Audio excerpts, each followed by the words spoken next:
Santa Casa e você. Apoio. Unilaser, oftalmologia com reconhecimento nacional e internacional. Pasteur, medicina diagnóstica. APO, assistência personalizada odontológica.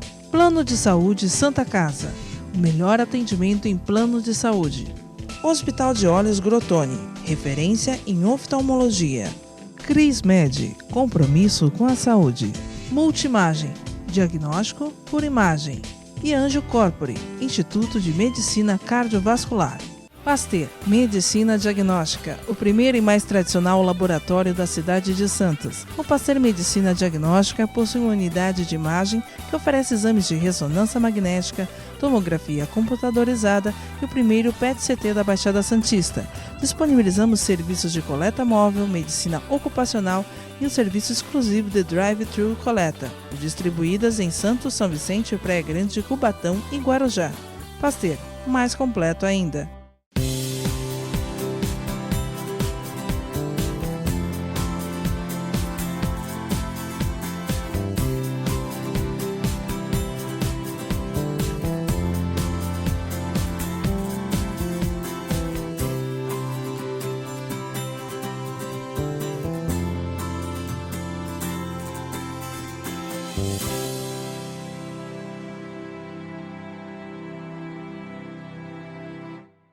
APO Planos Odontológicos Empresariais. Há 15 anos cuidando da saúde bucal de seus funcionários, com mais de 200 dentistas credenciados e cobertura em todo o território nacional. Central de atendimento exclusiva, planos extensivos à família, controle de qualidade permanente e liberação online de vários procedimentos. Faça como as grandes empresas da região e contrate o plano de saúde empresarial da APO. Atendemos empresas a partir de 3 funcionários. Em Santos, ligue 2104-4000 ou acesse apoodonto.com.br.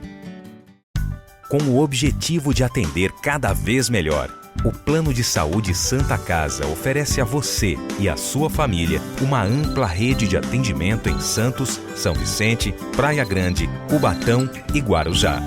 Além de contar com a melhor equipe médica e multiprofissional do litoral paulista. Plano de Saúde Santa Casa de Santos. O melhor atendimento em plano de saúde. 3226-6200.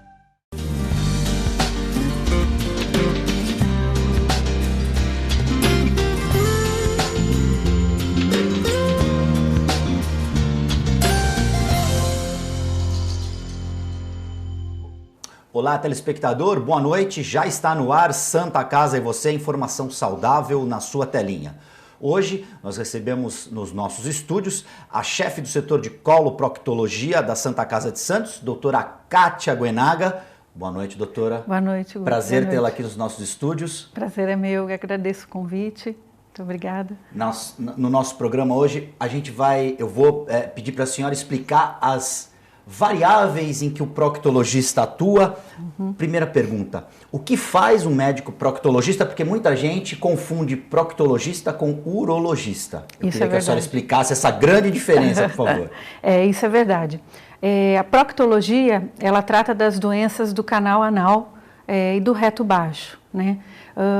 Como a sociedade abrange, né, a nossa especialidade abrange também o intestino grosso, o cólon. Depois de um tempo, no início, o nome da sociedade era Sociedade de Proctologia, passamos a denominação de Sociedade Brasileira de Coloproctologia. Todas as doenças, doença hemorroidária, fissura anal, fístula anal, o câncer, né, tanto do reto quanto do intestino grosso, doença inflamatória intestinal, todas essas patologias que podem acometer as pessoas são avaliadas, investigadas pela coloproctologia. Então, na sua especialidade, o exame, a questão da próstata não é o foco principal. Não é, Guto. E realmente tem muita confusão. Tenho bastante paciente que às vezes chega no consultório, eu vim fazer aquele exame, né?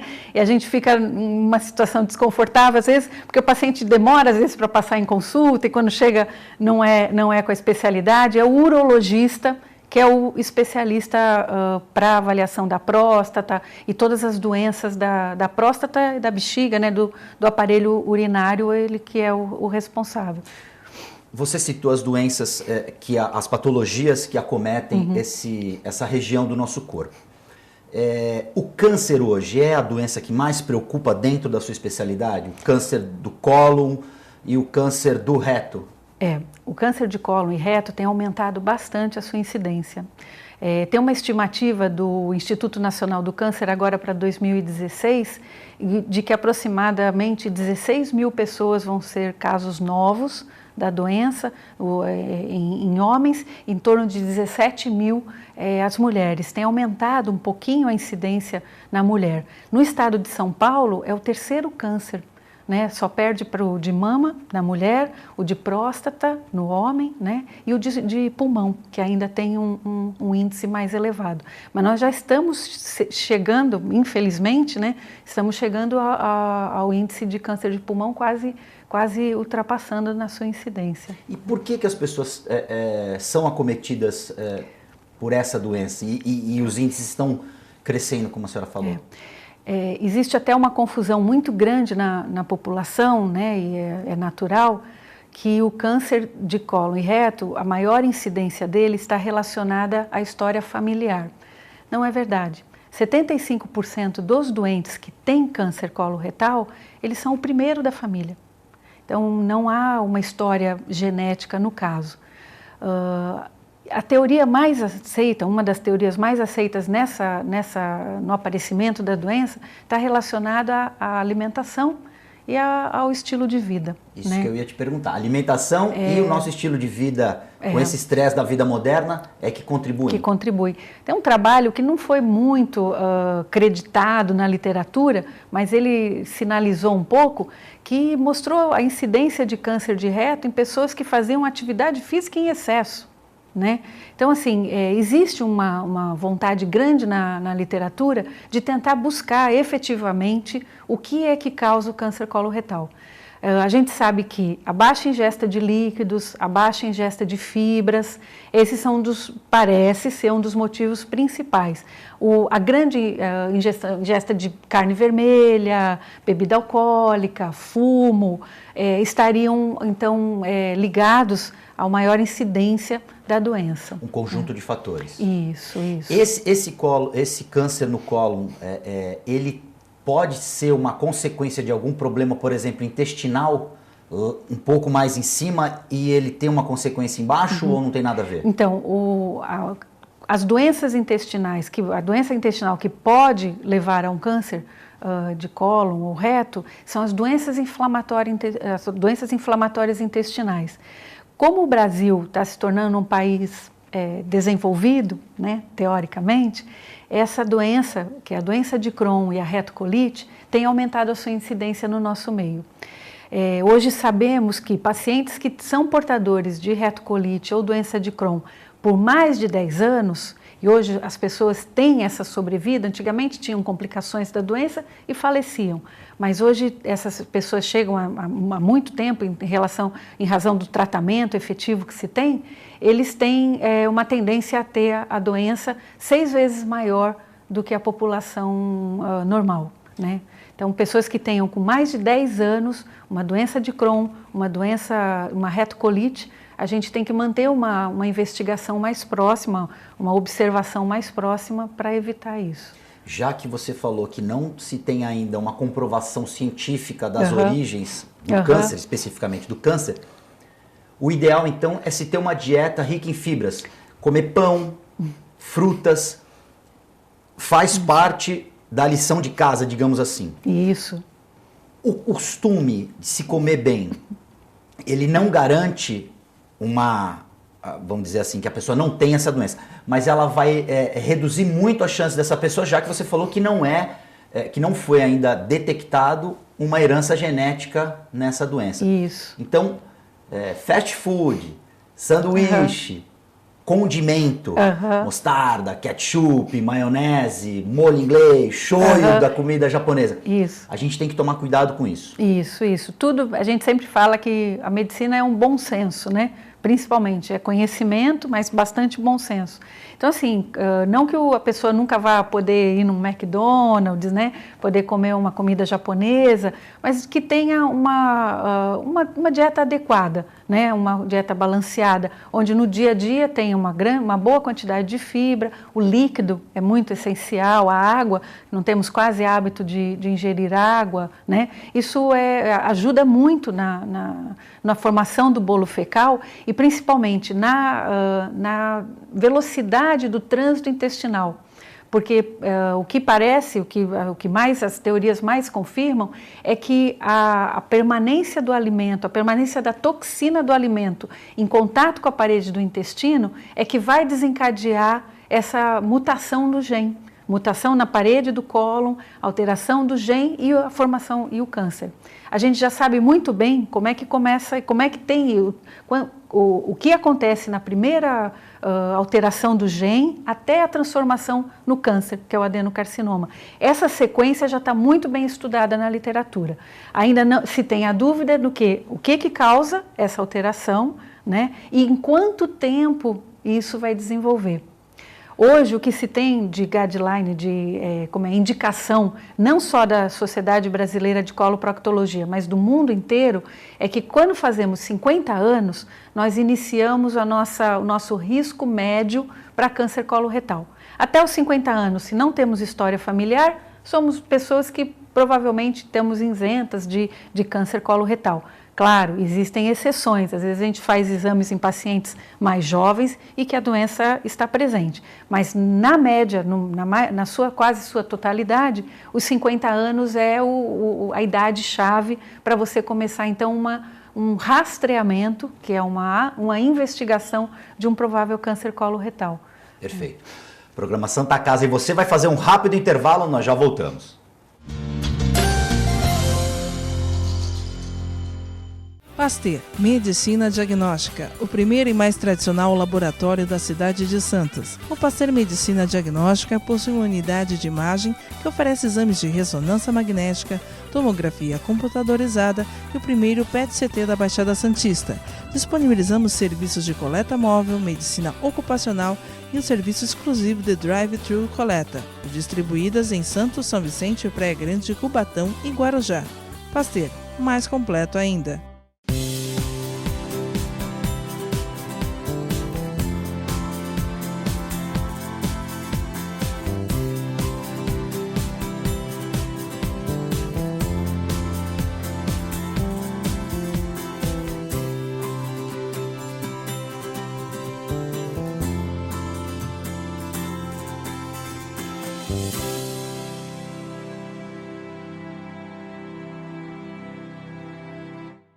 APO Planos Odontológicos Empresariais. Há 15 anos cuidando da saúde bucal de seus funcionários, com mais de 200 dentistas credenciados e cobertura em todo o território nacional. Central de atendimento exclusiva, planos extensivos à família, controle de qualidade permanente e liberação online de vários procedimentos. Faça como as grandes empresas da região e contrate o plano de saúde empresarial da APO. Atendemos empresas a partir de 3 funcionários. Em Santos, ligue 2104-4000 ou acesse apoodonto.com.br.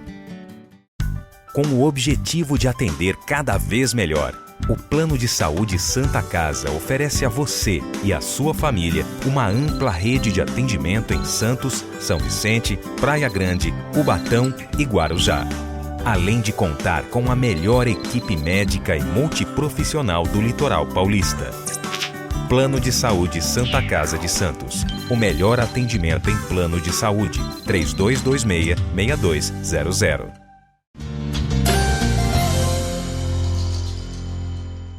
Programa Santa Casa e você já está de volta. No programa de hoje, nós recebemos a chefe do setor de coloproctologia da Santa Casa, doutora Kátia Guenaga.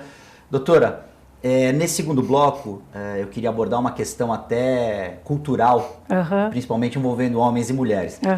Tradicionalmente, o homem tem mais facilidade de ir ao banheiro em relação à mulher, por uma série de fatores, cultural, até estéticos, enfim. Tem como a gente disciplinar o nosso intestino? E aí, qual seria o melhor horário para a gente evacuar? E assim ter uma vida um pouco mais tranquila em relação a isso? Guto, o melhor horário realmente é na parte da manhã, né? Existe um reflexo de quando nós levantamos, nosso corpo estava em repouso, levantamos, existe um reflexo que aumenta um pouquinho o peristaltismo intestinal. E depois que nos alimentamos, existe também o reflexo do estômago com o intestino. De manhã cedo temos essas duas ajudas, né? Porque levantamos, tomamos o café. Então é o horário mais fisiológico. Às vezes a pessoa acorda muito cedo, tem que sair logo cedo e tem essa dificuldade. Pode tentar fazer a evacuação à noite, na hora que vem, que em princípio estaria mais tranquilo. O que a gente recomenda, às vezes, quando a pessoa é mais, não tem um horário fixo da evacuação, é que ela tente comer uma fibra. Hoje existe fibras no mercado que tem não necessariamente só dos alimentos, mas que às vezes tem um poder maior na assistência para a evacuação. Então, se ela pode evacuar pela manhã, a gente prescreve à noite, para que de manhã o intestino possa estar funcionando. Se não, ela toma de manhã para que no final do dia tenha esse funcionamento. As fibras hoje existem e os reguladores intestinais são medicações que são efetivamente muito boas, diferente daqueles que chamamos de catárticos, que são as medicações que agem por contato. Então ela chega no intestino, ela é absorvida pela mucosa, causa uma irritação e aí provoca então a liberação da evacuação. Muitos no mercado, né, tem esse poder. Não é o ideal para um uso mais continuado. Para um uso, por exemplo, vai fazer um exame de ultrassom, vai fazer uma tomografia, pede-se que use alguma medicação assim, não há problema. Mas sabe-se hoje que o uso continuado dessa medicação, ela pode ela aumenta a incidência dessa pessoa após os 50 anos do câncer coloretal. Por quê? Por essa agressão constante que faz a parede intestinal. Questão de prisão de ventre. Não se deve prender. Não, o ideal é que a hora que você tem vontade de evacuar, você vá ao banheiro. A evacuação natural não precisa ser todos os dias, é muito pessoal. Eu tenho pacientes que às vezes levam 3 dias para evacuar. Como a gente normal, sabe? desculpa, é normal passar normal, 3 dias? Isso, desde que as fezes tenham uma qualidade boa, né, não sejam ressecadas, o paciente não tenha que fazer força para evacuar, né? E que durante esse período que não evacuou, esses dias, 1, 2 dias que não evacuou, não tem aquele desconforto abdominal, de ficar baixado, gases, né? Que não tenha nada disso, que tenha uma evacuação natural. É importante observar as fezes? Sempre. Fezes escuras, fezes claras, eu queria que você explicasse. Isso. As fezes escuras, elas sinalizam algum sangramento quando elas têm um odor mais forte. Né, um odor característico de sangue digerido. As fezes escuras, com o sangramento escuro, ela representa a digestão do sangue pelas bactérias intestinais. Então, o odor é característico, não tem nada a ver quando comemos alguma coisa que fermenta e acaba dando aquele cheiro ruim nas fezes, né?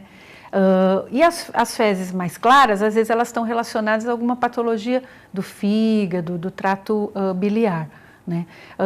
O que o paciente o que a pessoa deve sempre reparar é se não há sangramento, né? Se não há sangue vivo, que pode ser só da região do ânus, né? Relacionada com aquilo que você falou, às vezes das fezes mais ressecadas, que machucam o canal anal, ou às vezes uma doença hemorroidária interna, o paciente não tem dor, ele às vezes tem o sangramento e às vezes coceira no ânus, que são os sintomas da hemorroida interna.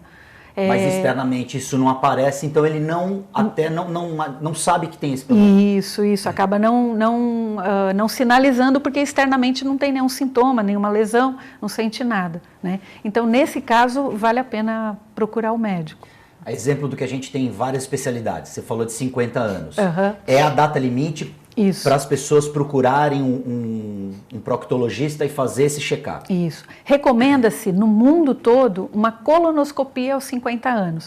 Se as pessoas entrarem no Google e pedirem imagens sobre colonoscopia, vão ter imagens muito peculiares, um bolinho de aniversário, 50 anos e vamos fazer a colonoscopia, né? Enfim, é a data que se encontrou, né, depois de estudos, tudo, que é onde a gente aumenta o risco para o câncer coloretal. Então, passamos dos 50 anos a ter um risco médio, não é alto, é um risco médio para o câncer coloretal. Agora, quem tem esse câncer?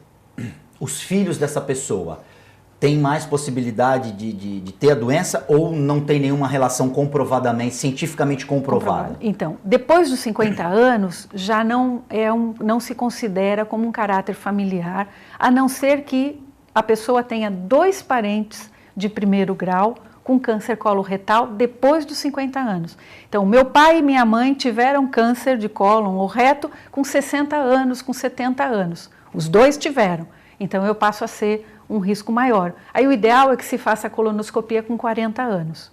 Quando eu tenho o meu pai, a minha mãe, com câncer antes dos 50 anos, o ideal é que eu faça a minha colonoscopia com 10 anos a menos da data do diagnóstico do meu pai. Então, minha mãe teve câncer de cólon com 40 anos. Com 30 anos, eu tenho que fazer a colonoscopia. Hoje, alguns critérios internacionais já consideram que se você tiver 2 parentes de segundo grau, também você tem um risco aumentado para câncer coloretal. Então, você também deveria fazer a sua colonoscopia aos 40 anos. O avô, a avó. Não se considera tios, não se considera primos, né? Claro, às vezes você tem a tia, vários irmãos da sua mãe ou do seu pai que tiveram câncer. Aí isso sinaliza. Então você pode fazer não só uma colonoscopia, mas alguns outros exames que se tem de rastreamento. Doutora, até uma recomendação para quem está nos assistindo. Qual a melhor maneira de se fazer a higienização do ânus? Do ânus. O atrito do papel, o tipo do papel, eles contribuem para criar lesões e até para agravar lesões, não é isso? Isso é. Quando o paciente tem a doença orificial, no caso do câncer de reto não vai influir. Mas quando o paciente tem a doença orificial, quando você usa o papel higiênico, e pode ser o melhor deles, qualquer um, ele muda o pH da região anal. Ele vai alterar. Ele vai alterar. Então, isso faz com que haja, às vezes, uma dilatação dos vasos. Quais são os vasos do ânus e do reto baixo? São as hemorroidas. Todos nós temos hemorroidas. São os vasos, as veias, que drenam o sangue dessa região. Quando você tem a tendência a ter a doença hemorroidária, você vai ter a tendência desse vaso ser mais fraco e ele vai dilatar, ele vai aumentar e aí os sintomas vão aparecer. Além do que algumas alergias. Tem pacientes que têm alergia ao papel higiênico. O ideal acabou de evacuar, direto no chuveirinho para lavar. Não usar o papel nem para tirar o excesso das fezes, nem nada. E, por incrível que pareça, é o mais higiênico. Tem pacientes que falam que tem nojo, porque vai, né? Mas não, por incrível que pareça, essa é a forma mais higiênica de você, né, fazer a limpeza. Aí, fazendo uma volta ao passado, o antigo bidê, isso, que existia nos banheiros, era justamente para se facilitar essa higienização. Isso, justamente. Né? Tinha um chuveirinho ali, e tem também, hoje nós temos as duchas higiênicas. Que no próprio vaso a pessoa pode fazer a limpeza ali. Isso. E hoje existe a facilitação também. Não tenho como ter essa ducha higiênica do lado, mas hoje vários chuveirinhos, né, consegue-se trazer o chuveirinho até o vaso sanitário, ou mesmo acabou de evacuar, direto ao chuveiro para banhar-se, né? É a melhor indicação. Não fazer o atrito, por mais macio que seja o papel, não fazer o atrito. Isso. Agora, às vezes as pessoas me falam, eu fico na rua o dia inteiro, acabo indo ao banheiro fora de casa, ou vou mais de uma vez por dia ao banheiro. O lencinho umedecido, aqueles de bebê, que o perfume é neutro. Essa pergunta que eu ia te fazer na sequência. Ele pode ser usado. Ele é melhor que o papel, mas ele não é melhor que a água. Né? Mas assim, nesse caso, fora de casa, né, onde não tem uma condição de usar a higiene, fazer com a água, o lencinho umedecido, aquele de bebê, pode ser usado. E que isso não se torne um costume, justamente. Uma eventualidade, uma emergência, se usar. Isso, justamente. Doutora Kátia, muito obrigado. Nosso tempo acabou. Eu queria que você deixasse as suas considerações finais. Já te antecipo que vamos precisar de você em novas oportunidades, porque o assunto merece ser discutido e quanto mais informação para as pessoas, acho que é o melhor remédio. No final, evitar a automedicação. Principalmente. Qualquer sintoma, qualquer situação, procurar um médico, esse é o ideal, né? Hoje é muito comum a automedicação, o que às vezes é ruim, né? Atrapalha um diagnóstico futuro. Pode até mascarar uma doença que esteja presente já no organismo. Uma dor anal, um tumor anal, alguma coisa que sinta, está com dor, somente um analgésico simples, um paracetamol, uma dipirona, evitar o papel higiênico e procurar um atendimento médico. Muito obrigado mais uma vez, doutora Kátia Guenaga. Santa Casa e você fica por aqui, nós voltamos na semana que vem.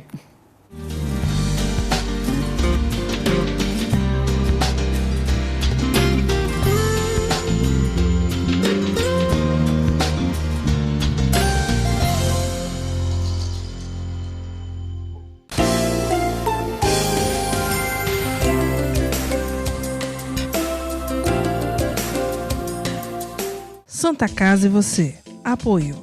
Unilaser, oftalmologia com reconhecimento nacional e internacional. Pasteur, medicina diagnóstica.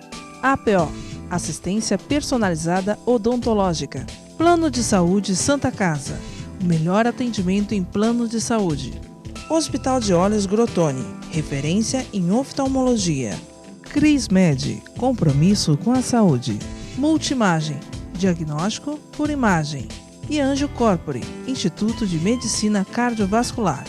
Pasteur, Medicina Diagnóstica, o primeiro e mais tradicional laboratório da cidade de Santos. O Pasteur Medicina Diagnóstica possui uma unidade de imagem que oferece exames de ressonância magnética, tomografia computadorizada e o primeiro PET-CT da Baixada Santista.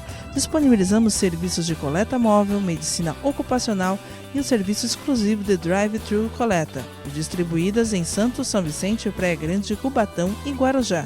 Pasteur, mais completo ainda.